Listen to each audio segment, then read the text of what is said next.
How they hangin', headbangers of YouTube, thralls of metal, all up in your shit. I'm Rin. Necrotic Nick. And we're here to bring you Extinction AD, Culture of Vio-lence. So this comes out on the 18th of March on Unique Leader Records, which I think is a very interesting signing for that label because this is not like a lot of the stuff you find on Unique Leader Records.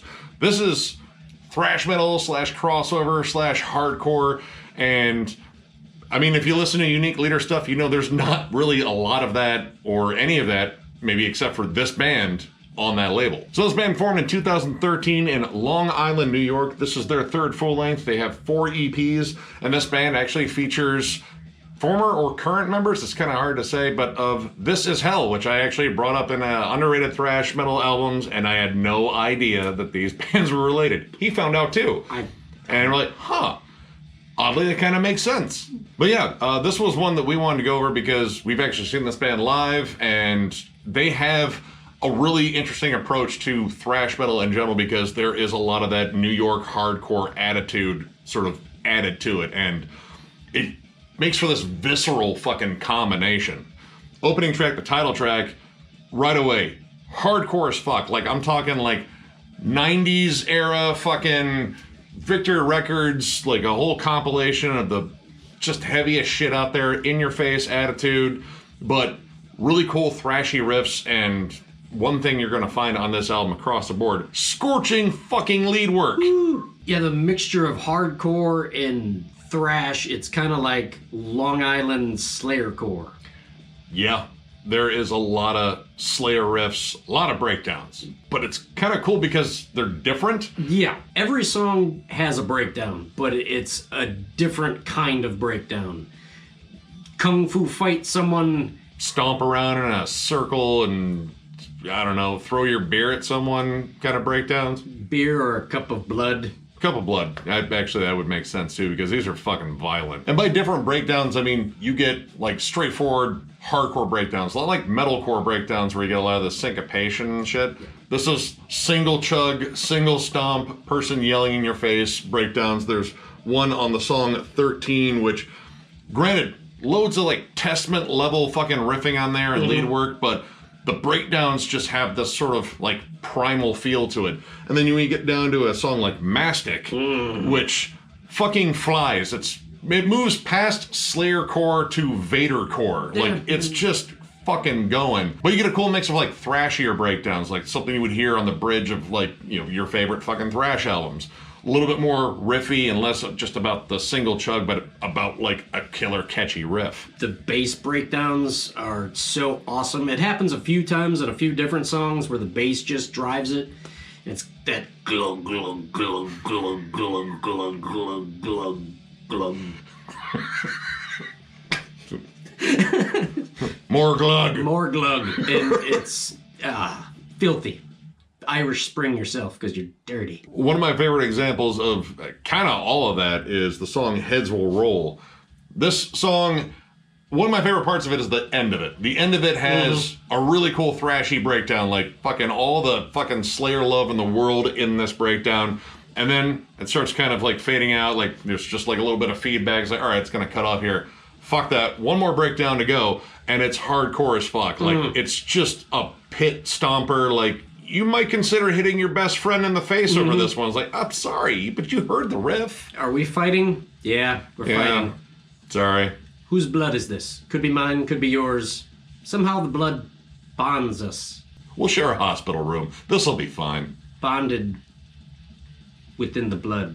Something like that. That's a title working. Blood bond. Yeah. I don't know. We'll work on it. Yeah. It sounds relevant, though. Yeah. It really does sound familiar. The song Dominion, Thrash City a la Slayer. It's like if Hatebreed was a thrash band and Jamie wasn't quite as positive with his messages. No, there's not a lot of positivity on this album. A lot of in-your-face negativity. Like, these dudes hate things. Yeah, breed. They hate breed. They breed it. I don't know. I think they're friends with Josta. Josta's friends with everyone, it seems. I mean, yeah. And there's definitely some of that hate breed love, just especially when it comes down to the groovy chugathons. But when the thrashy side comes out, and it comes out a lot on this, like, I was kind of surprised, like, going through this, Like some of the opening stuff, a little bit more hardcore oriented, maybe a little bit misleading towards what you're going to get towards the middle of the album too, because man, Star Strangled Banner is just a flat out thrash song. And it's pretty much like almost like a hardcore version of Five Magics by Megadeth. It kind of does the whole like brief verse line and then shredding Marty Friedman-esque leads in between. And man, again, the lead work on here, really good. The lead tone's awesome. There's lots of Dimebag Daryl worship on here too. Some of them are long, and it's not long for the sake of being long, or look what I can do. There's a wah lead in the song Praise the Fraud, which reminds me of Bobby Hamble from Biohazard. Marty Friedman, Dimebag, Bobby, just steal some diamonds. I mean, yeah, like the lead tone itself is absolutely wonderful, and the production here is really good. Oh yeah, Crispies. It's kind of Andy Sneapish, especially when you hear the songs that sound, well, kind of like Modern Testament, but it's very crisp and clear, but that lead tone that comes through, like it cuts through everything, and it is just fucking awesome. It kind of takes me back to like that feeling you get when you hear a ripping solo when you were young, like when you're first getting into metal, like, holy shit, that's fucking sweet. It kind of has that vibe to it. A lot of the riffs, a lot of the song structures are borrowed, perhaps from other stellar bands. Influenced by, and it works. The end of the song Mastic is pretty much the end of Becoming. Yep. And I'm fine with it. Yeah. I'm 100% fine with it. I was waiting for 5 Minutes Alone to kick in right after the end of that one, but it didn't. 1992 kicked in, which, that's a good one, too. Yeah, and that song was as violent as the fucking riots. Yeah. But, yeah, that wasn't the only one we picked up on. The song Behind the Times, man, there is some stuff in there that sounds super similar to Ride the Lightning. Like, the opening has almost the same melody, like it's a slightly different, chord progression, but like how it's delivered and the key it's in, man, like it's right there. And even coming down to the lead section, it sounds like the second lead section that's in Ride the Lightning. And again, it doesn't feel as though like they just jocked the song, because I mean, that might be too famous of a song to jock, but it sounds like a tribute, like kind of in the same way Star Strangled Banner, like it kind of feels like Five Magics just in terms of how they set it up, like the cool leads and the verses in between the leads and just kind of showing off, but peppering in their hardcore sound in between. But Behind the Times, really close. Like this is one where we'd say maybe they owe Metallica a sandwich, but Metallica's fucking rich, they can buy their own sandwiches. And it'd be like a ham and cheese one. Like, I mean, nothing it's fancy. Not that. It's close. Yeah. But it's good. It's well executed. And again, this is kind of a fun listen because hearing where the hardcore shifts over or the thrash shifts over, like it's kind of unpredictable in that sense. Like you kind of don't know. Like towards the middle of the album, it feels more like a thrash album, but all the time you will find a moment that is just pure like New York hardcore and just punches you right in the fucking face. The beginning of the album is hardcore, thrash is in the middle, and the last song though, National Disaster, the riff, good God. Good, the lot of tempo changes, fast to groove. The end riff, there's a tremolo bend. My one glaring problem is they should have just humped it longer. Hump it, daddy, hump it. I mean, I like the D beats and the syncopated chugs, but yeah, that bend, I mean, took me back to the Pantera feels. Like, I mean, it's just dirty sounding, and this song just embodies almost all things hardcore. Like, you can kind of pick up a little bit of that overkill sort of thrash to it, but it's hardcore, and it's nasty. Long Island hardcore. My mother's from Long Island. She now lives in Florida. It's nice down there. I gotta go vacation. Florida, park your car by the garden. She plays shuffleboard a lot. Long Island. It's a fucking fun sport.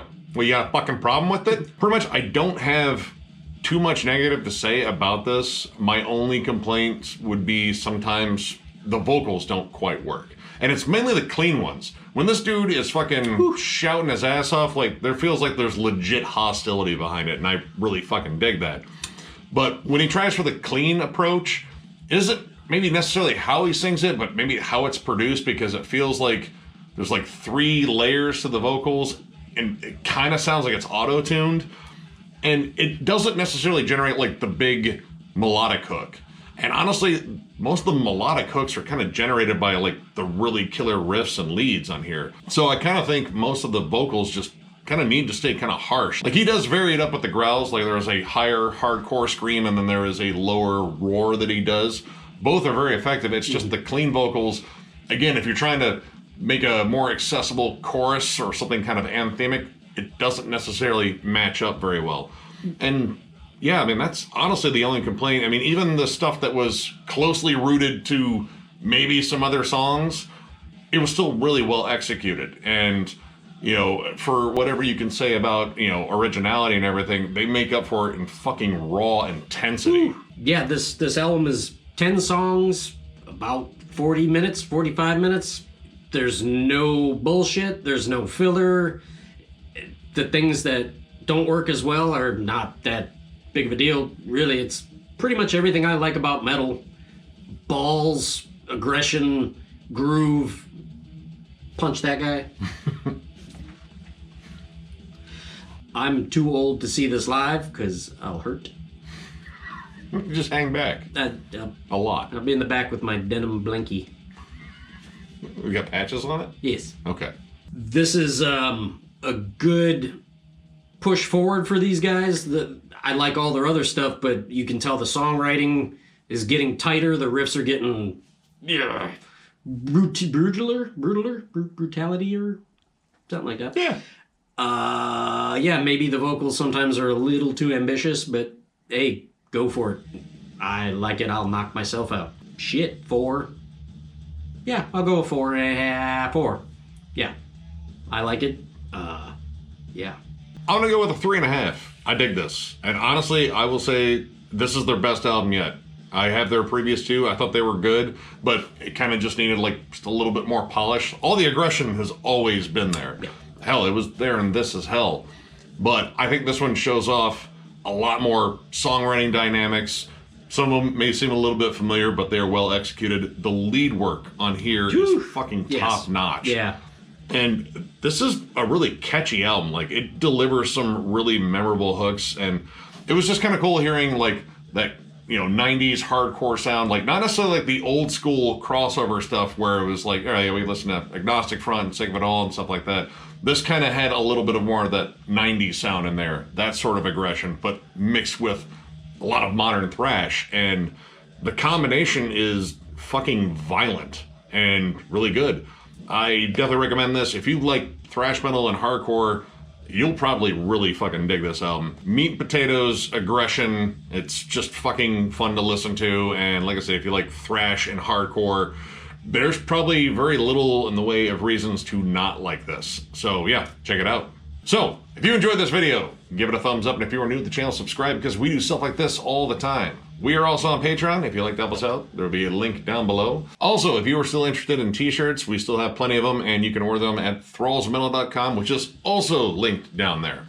And to our contest winner, Larry Fine, please get a hold of us. We want to give you your giveaway winnings, because we're still waiting for your information so we can send them to you. A guy named Larry Fine? Larry Fine. Like Larry Stooge. Howard, yeah. And okay. No, they didn't win. Larry did. Oh, gotcha. Yeah. He plays violin. He does. Yeah, he did. He's been dead for like 50 years, but who knows? I mean, if he plays violin now, then that's a different set of issues. Yes. So, Larry, we just need you to get a hold of us. thrallsmetal@gmail.com. Put a message in there. Say, hey, I won this. Sorry, I haven't got a hold of you guys, but I was busy doing literally anything else than talking to you, because I totally get it. But yeah, just let us know and we can get you your stuff, because I don't want to have to do another drawing because you won this fair and square. So with that, I thank you all once again, because you all fucking rule. You're the real heroes here, and we will catch you later.